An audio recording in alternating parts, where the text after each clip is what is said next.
come from Memphis, Tennessee, and I'm going to give you guys some poetry. So we all know you are what you consume. But what I choose to use as my fuel is my dream. I'm an avid believer in chasing your dream. I want you to chase your dream too. No matter how impossible, illogical, or even improbable it may seem. You see, as for my dream, as a young black male, it might be a tad bit cliche. But I wanted to be in the NBA. I looked up to guys like Bird, Magic, Shaquille O'Neal, you know, basketball giants. Somehow I had to become a hoop tyrant like my favorite player, Kobe Bryant.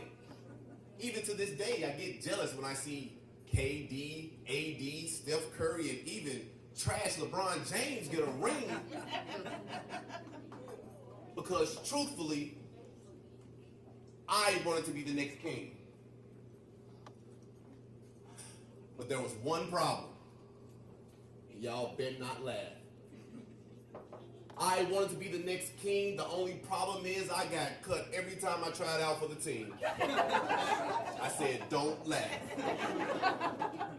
Because please, save your apologies. At the time, it didn't bother me in the least. Believe me, young guys, when I tell you I was a beast, if he was smaller than me, I had a feast. If he was too big, he was too slow. One move, I'm going right past him.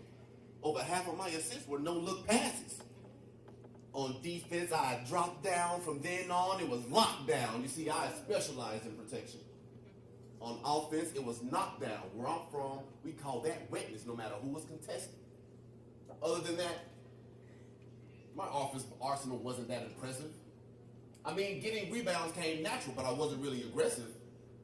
But you see, my mind was always my most powerful weapon. You see, if we ever went from a zone to a man-to-man and my teammate didn't understand, I had an answer for every question. From the pick and roll to the give and go, I ran my plays with perfection.